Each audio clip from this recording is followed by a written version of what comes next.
All right, M3 fan, we're here for another one. This is Motherhood Madness and Marvels. This is the YouTube page for mothers who are thinking about becoming entrepreneurs or are already entrepreneurs. My name is Stephanie, and I have several businesses, the number one being a private occupational school, and my links and such are in the bio. I decided to create this page because I put the legacy that I'm building for my family, my children, and being a mom above all things, and what that looks like as an entrepreneur. So this is a home to merge those two worlds so we can help each other. So make sure you watch the video until the end so we could share our mommy wins. I will definitely tell you my mommy wins. So I have a different background. I'm at the private occupational school. Some videos I'll be in my car. We talked about that mommy life in the car, and some I'll be at home. So I am a nurse and an educator by trade. So with me, guys, listen, just get your notebook and your pen out. I will post the links that I find helpful, but honestly, truth be told, and we're in an open community, I have not really figured out how to interject all of those videos and kind of just do that. So I just want to record and put it up on YouTube, and that you'll find it beneficial. So what I wanted to talk about today is I found an article talking about time management, because being a mother, I'm a mother of three, ranges from age 7 to going to be 3 shortly. And so 1 child, 2 children and up, it does not matter. You know, time management is everything. And running your home is everything. Then you throw on top of it, guys, you throw being an entrepreneur. You have to be able to know when you can get things done. So what I found out from this article, I'll tell you what's from the article. We're gonna go through 5 things to think about, and I'll kind of tell you a little bit about my routine. And you know what? Once you figure out a routine for a week or 2 weeks, see if it works for you, and then just modify. There's no golden hard, fast rule. Okay, so 1, let's talk about prioritization, all right? Number 1, prioritization. Even being a nurse, prioritize, if I could say it right? Prioritization is key, because you need to every single day decide what is important. At any moment, you can be called to pick up your child from school, or something could be happening in the business. Now, I talked about this in a previous video, so I'll put the link up to there. So what you should have is goals or tasks in your mind that is high and must get done either today or this week. Now, what I like to do is actually say income producing activity, right? You're in the business to make money. So you can get lost in the sauce. Maybe you're creative and you're trying to put out a project like a book and things of that nature, which I've published a couple of things on Amazon. I'll talk about in another video. But every day you should do 1 or 2 income producing tasks or income generating tasks, and put those as high priority when it comes to your business. So what that can look like is actually calling some clients that have made it into your website or your funnels, right? They're already a warm lead, so all you have to do is close them. So prioritization in terms of the business, and prioritization in terms of your family. It is Columbus Day. Happy Columbus Day while I'm recording this video. So I actually had to prioritize what my children were going to do at home, or what we were going to do in this evening. I already have a clear thought about what that day is going to look like for them. So now I don't have the mommy guilt coming to the office earlier on to get some things done. Okay, so I've prioritized my day today for my kids in the afternoon in terms of movie night, because they don't have school today. And then during the day, I've actually prioritized doing 2 marketing videos for my warm leads and calling people. So that's kind of what that looks like. So that's number 1, prioritization. Number 2, and write this down, It says avoid multitasking. Now, I feel two ways about this, and I am a huge multitasker, but when I read what the article was saying, it kind of made sense.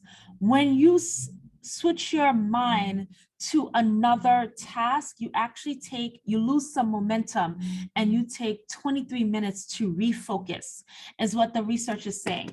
And I kind of was thinking about myself, like, is that true?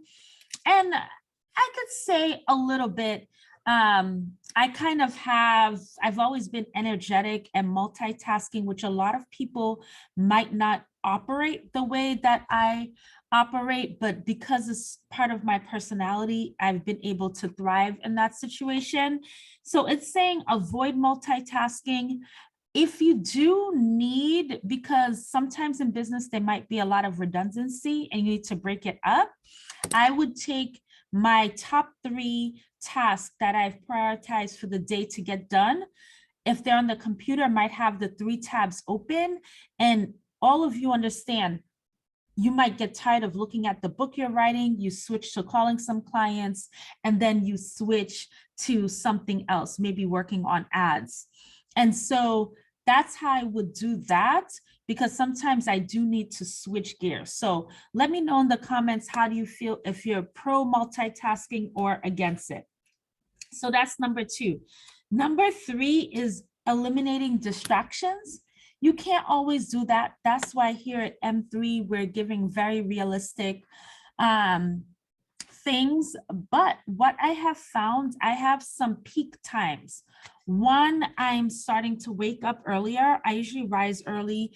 I tried waking up at 5 because I read all the articles and all millionaires wake up at 5. It's a little bit too early for me because I sleep late, but 6 is my sweet spot. So I need mommy time before the children wake up.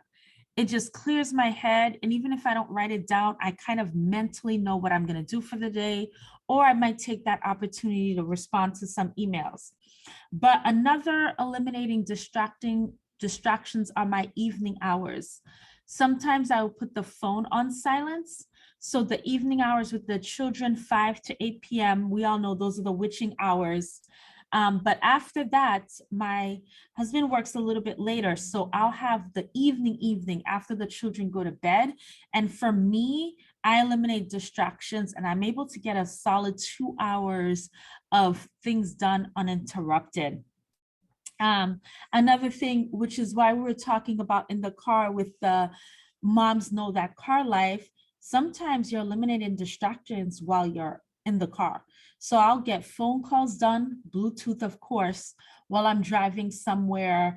And so that's a big one. So we have prioritize, avoid multitasking, eliminating distractions. And one thing I wanted to say about that eliminating distractions too, is to be realistic.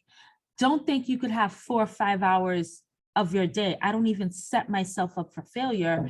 I kind of go in for an hour and a half chunks of solid time to see if I could get distraction free, do something pertaining to the house, and another hour, things of that nature. So I think for moms, we always have to be realistic about what we can accomplish. Number 4, setting boundaries, telling people what times they can't reach you. I have to get better at that. I never really turn my phone off or notifications off.